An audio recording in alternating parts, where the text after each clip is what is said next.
Selamat pagi teman-teman.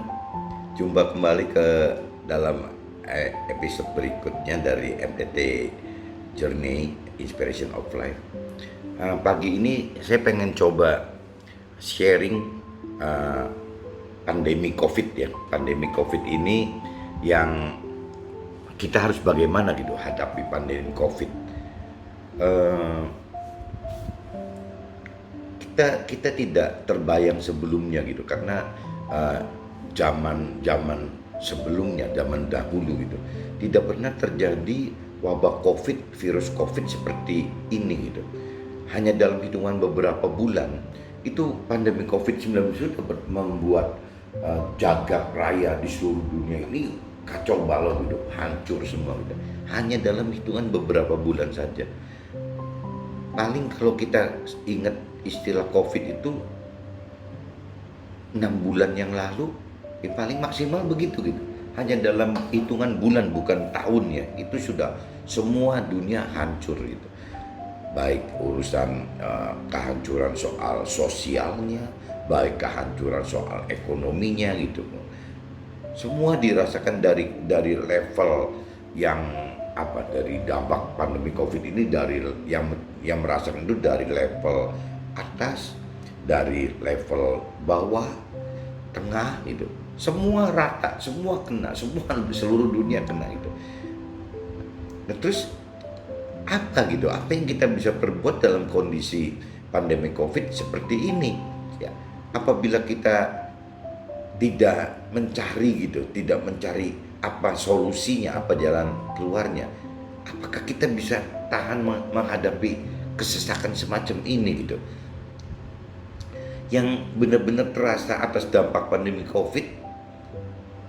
Rasanya kesesakan itu hampir melanda ke semua level gitu. Jadi ada kalangan atas juga bertemu soal kesesakannya sendiri gitu, yang memang adanya kesesakan untuk urusan orang kalangan atas.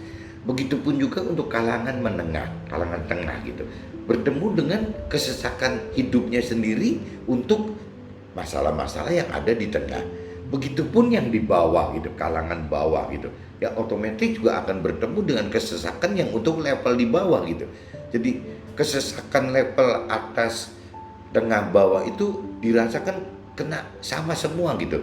Kadang-kadang yang ada omongan bahwa kalau pandemi COVID ini yang paling berasa di atas atau di tengah atau di bawah. Saya pikir hampir di semua ya, hampir di semua itu semua mengeluh gitu, semua merasa kesesakan, susah gitu untuk melakukan langkah-langkah harus apa itu susah sekali gitu. Jadi jangan bayangkan kalau yang di bawah dengan pola pikir wah enak ya yang di tengah atau di atas. Yang di tengah juga ngomongnya begitu gitu. Apakah jangan-jangan lebih enak yang di atas dan di bawah. Yang di atas juga mikir begitu. Jangan-jangan yang enak yang tengah dan bawah. Padahal kalau kita total tidak ada yang enak gitu. Memang COVID itu tidak bisa ada satu kalangan pun yang bisa merasa enak gitu, nggak bisa. Apa yang dapat mempertahankan hidup kita dalam kesesakan gitu, khususnya dalam hal COVID, pandemi COVID-19 ini gitu. Tapi juga bisa diartikan secara umum gitu. Ya, apa sih yang dapat mempertahankan hidup kita dalam kesesakan hidup secara umum gitu, bukan cuman pandemi COVID-19 aja, tapi secara umum kan banyak sekali gitu. Banyak sekali kesesakan hidup yang kita alami sehari-hari gitu, yang kadang-kadang kita nggak tahan gitu untuk bisa atasin masalah itu. Secara rasio, apabila bicara pandemi COVID-19 ini secara rasio, semua kalangan mencari jalan keluar dan solusi untuk dapatkan keselamatan dalam pandemi COVID ini. Ya cuman berusaha aja gitu, tapi belum ketemu ya, mencari jalan keluar solusi untuk pandemi COVID ini sesulit mencari vaksin untuk COVID-19-nya, sama saja. Dua-duanya sulit gitu. Jadi ini posisi kita ini akan tergantung sekian lama, sekian tahun mungkin, bahkan ada yang memprediksi sampai jangan-jangan vaksinnya baru ketemu 5 tahun, berarti kita akan terus hidup dalam kondisi seperti ini yang diistilahkan new normal itu gitu ya, dalam waktu 5 tahun. Berarti kita harus apa 5 tahun kita kalau tidak ada apa-apa tetap bisa bertahan? Jangankan 5 tahun, ada yang ngomong 5 bulan aja juga udah nggak tahan, ada yang ngomong 3 bulan aja sudah ditahan, ada yang ngomong 2 bulan aja nggak tahan, ada yang ngomong juga jangan-jangan bulan depan juga udah nggak tahan. Jadi apa gitu? Apa yang harus kita perbuat untuk dapat menemukan jalan keluar atau solusi dalam hadapi pandemi COVID ini gitu? Apakah cukup dengan berdiam diri? Sepertinya salah juga gitu, masa kita cuma berdiam diri tidak melakukan apa-apa, sedangkan masalahnya kan terus menghampiri kita terus. Apakah malah bukan cuma berdiam diri? Apakah sekarang kita sudah frustasi gitu? Sudah tidak bisa apa-apa, sudah apatis gitu. Mau ini susah, apa kita dalam posisi sedang frustasi? Apa mungkin malah kita sudah lebih berat dari frustasi, sudah depresi gitu? Ya sudah stres, sudah hidup nggak bisa ngerti mau apa gitu. Atau kita sudah lebih masuk lagi lebih jauh, mikirkan, waduh kayaknya nggak bisa atasin masalah hidup nih, kalau ini apa saya akhiri hidup aja. Lebih konyol lagi kalau sampai terjadi begitu gitu. Atau kalaupun tidak frustasi, tidak depresi, tidak rasa ingin akhiri hidup,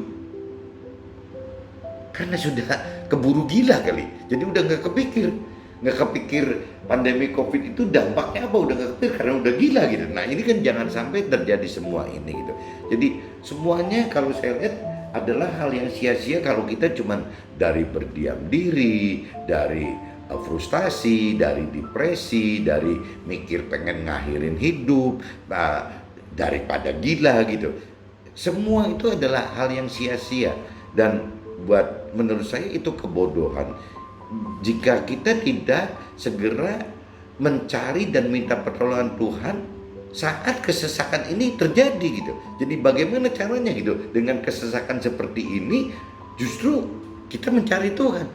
Nah, ini yang hebatnya tuh. Firman tuh sudah ada yang menyatakan gitu. Jadi seolah-olah Tuhan tuh tahu gitu bahwa kita satu saat mengalami kesesakan. Tuhan juga tahu caranya disesakan itu lewat pandemi COVID-19. Tuhan kita itu maha tahu gitu. Sehingga ya, kesesakan karena pandemi COVID-19 ini Tuhan pakai justru adalah sebagai tombol gitu. Bagaimana kita mengadakan transformasi hidup dari hal-hal yang biasanya kita dari hal-hal yang biasa, sekarang kita bisa nggak gitu mengandalkan Tuhan, lebih mengandalkan Tuhan dibanding mengandalkan diri sendiri. Caranya gimana? Ya hidupkan roh Tuhan di dalam kita gitu. Kedua, pikiran dan perasaan kita itu bisa nggak gitu dirubah, lebih kita menggunakan pikiran perasaan Tuhan dibanding pikiran perasaan sendiri. Nah itu satu-satunya jalan mesti ada di firman. Kalau kita biarkan pikiran perasaan kita sendiri, ya kita akan seenak kita gitu, bisa-bisanya kita. Tapi kalau pikiran dan perasaan kita itu dikaitkan dengan Tuhan, ya otomatis ada di firman. Karena pikiran dan perasaan Tuhan adalah firman. Nah berarti kita ikutin firman daripada kita tidak melakukan apa-apa gitu. Nah dari sudut pandang kebenaran Tuhan, justru pandemi COVID-19 itu malah menjadi satu transformasi bagaimana bisa diselamatkan Tuhan.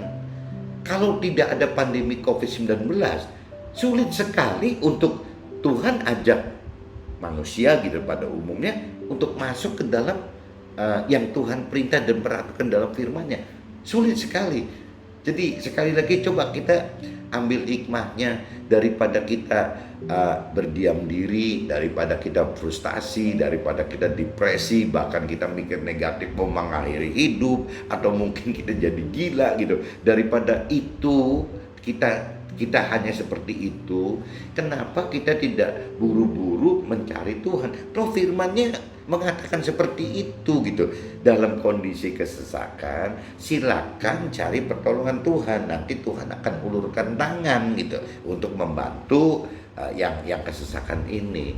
Nah, ini saya ingatkan pagi ini, coba dicari deh di kitab suci. Saya pikir untuk semua agama juga ada gitu ya, bagaimana dalam kesesakan ini Tuhan bisa mengulurkan tangan untuk bantu kita.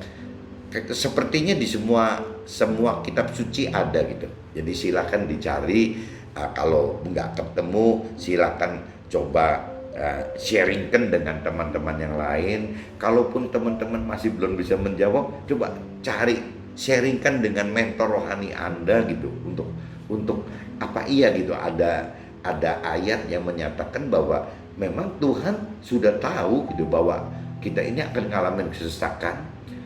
Buat Tuhan kesesakan itu tidak berat gitu, maksudnya tidak ada aduh ini kesesakan yang ringan, ini yang sedang, ini yang berat. Buat Tuhan semua ringan gitu, mudah sekali buat Tuhan, karena Tuhan nggak punya parameter ukuran seperti kita gitu. Jadi udah, kita pengen pandemi COVID yang katanya nggak bisa diselesaikan oleh manusia, diduga akan selesai 5 tahun. Kalau kita tunggu 5 tahun rasanya keluarga kita bisa berantakan, bisnis kita bisa berantakan, hidup kita bisa berantakan. Sudah nggak keburu gitu, tunggu 5 tahun terlalu lama. Jadi tetap kita mesti ambil langkah dengan cara-cara Tuhan saja. Menurut saya seperti itu gitu. Jadi saya bisa katakan bahwa pandemi COVID ini relatif gitu. Bisa pandemi COVID ini bisa malah meruntuhkan hidup kita, menghancurkan hidup kita. Tapi pandemi COVID-19 ini juga bisa menyelamatkan kita gitu. Kenapa? Karena janji Tuhan tadi gitu ya, waktu kita alami kesesakan karena pandemi COVID-19, nah ini ayat Tuhan ini bekerja gitu ya, bagaimana Tuhan akan mengulurkan tangan bagi orang yang mencari Tuhan, mencari pertolongan Tuhan gitu. Nah, bagaimana caranya mencari pertolongan Tuhan? Tidak jauh-jauh ya, kita harus berdoa, kita harus dekat dengan Tuhan, terus sampai mencari pengertian dari Tuhan. Tuhan mau apa, dan untuk bisa komunikasi Tuhan mau apa, ya jelas kita butuh firman. Tanpa firman kita tidak akan pernah tahu Tuhan mau apa, Tuhan perintahkan dan aturkan apa. Kita tidak pernah akan tahu, hanya lewat firman yang tahu. Jangan beranggapan bahwa nanti kita cari teman rohani yang lebih senior, atau kita cari mentor rohani kita. Tuhan sudah sediakan kepada pribadi kita masing-masing loh, bahwa ada kitab suci dengan isi firmannya isinya perintah dan peraturan Tuhan. Itu tinggal kita baca. Kalau kita tidak mengerti, kita bawa dalam doa, Tuhan kasih pengertian ke kita. Nah, Tuhan bisa kasih pengertian lewat kita, itu bisa langsung memang kita mengerti gitu. Bisa juga lewat dari teman rohani kita, atau bisa juga dari mentor-mentor rohani kita. Jadi yang penting kita mau cari Tuhan, dan Tuhan itu ada di dalam firman. Tuhan adalah firman. Firman Tuhan adalah Tuhan gitu.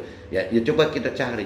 Nah, setelah kita nanti mengenal firman Tuhan, mengerti firman Tuhan, pasti waktu melakukan perintah peraturan Tuhan itu tidak mudah, pasti beda dengan dunia gitu. Nah, saat itu benar-benar kita harus hidup bersama dengan Tuhan lewat Roh Tuhan yang sudah Tuhan berikan kepada kita semua gitu. Kita ini semua oleh Tuhan diberi Roh Tuhan, tinggal masalahnya kita mau hidupkan Roh Tuhan atau tidak gitu. Ada yang percaya dihidupkan, ada yang nggak percaya ya tidak dihidupkan. Mungkin pagi ini untuk pandemi COVID-19 jadi nggak usah khawatir gitu.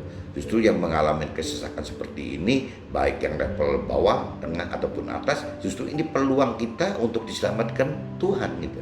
Ya silakan cari Tuhan secepatnya, benar-benar dari hati yang terdalam. Memang kita udah surrender, sudah menyerah gitu. Jadi nanti biar sudah pasrah ya, Tuhan nanti yang akan take over gitu, yang akan ambil alih kendali kehidupan kita. Mungkin begitu teman-teman, pagi ini saya sharingkan urusan pandemi COVID-19 yang harusnya bisa menyelamatkan hidup kita gitu apabila kita mencari Tuhan. Oke, see you, bye-bye.